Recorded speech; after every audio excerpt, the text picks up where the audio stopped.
The last thing I'm going to talk about is buying stock. Now, you can buy stock in any company you want. There's always a lot of people out there who think that stock is going to go up or going to go down. Well, let's just talk about the people who think the stock is going to go up. You buy a stock for $100 a share. Somebody out there is willing to pay you, let's say, $10 a share for the right to buy that stock at 110 or more. Now, in your head, you think to yourself, well, I bought the stock at 80 or 90 or whatever you bought it at, or even 100, and I'd be willing to sell it at 110. And this guy's giving me $10 extra to sell it to him if it ever gets to 110. So basically, I'm almost guaranteed a 20% instant return. Obviously, if it's 20% in a week, in a year, that's a heck of a lot more as an annual percentage.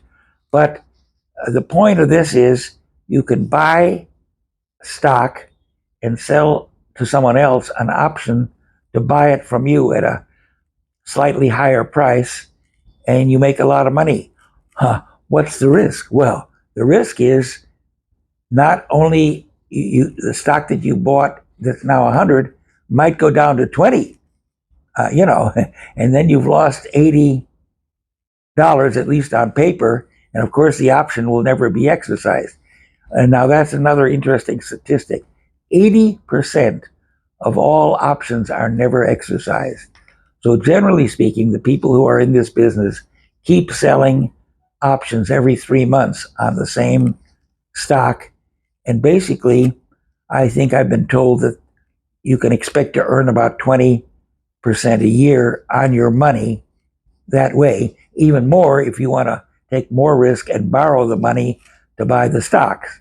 So the stock option route is the third and last thing we're going to talk about today, is how rich people make money. Once again, if you have questions or you think I've been unclear, which is very possible, leave a note in the below, and I'll, if there's enough interest, I'll make another more detailed explanation. But if not, I'll see you tomorrow, and I'm going to talk about the ethereal nature of wealth. In other words, how wealth today can vanish tomorrow. For example, Donald Trump was cash short a few weeks ago. He had to pay all kinds of fines, but in America, while cases are on appeal, you put up that money as a bond to promise that you will have the money if you lose the case on appeal.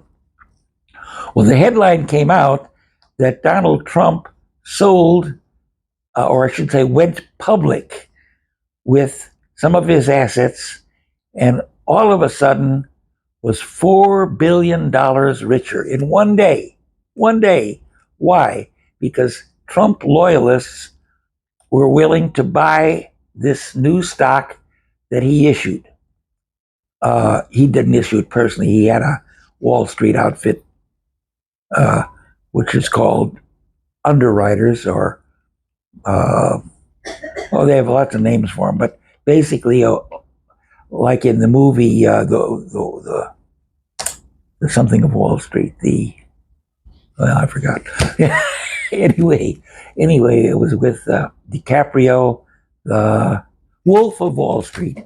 That gives you almost a very good education on how people sell stock. But the funny part of this story is a couple of days later, the stock that had just been issued worth $4 million had gone down to $2 million.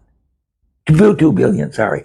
Issued $4 billion, was $2 billion. Can you imagine losing $2 billion in a day because the price of your stock has gone down? Yeah. And that happened with Bitcoin all the time. On one day it's 15, a few weeks later it's 70, then it's back down to 50. Wealth these days is very ephemeral. In the old days, wealth was land, period.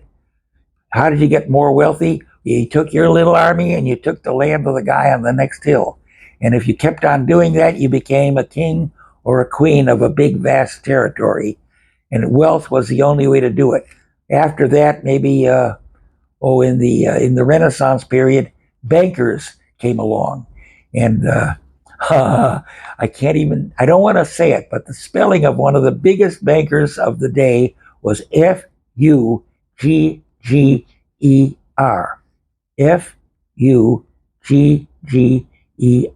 So if I say it, I'll probably get kicked off of YouTube.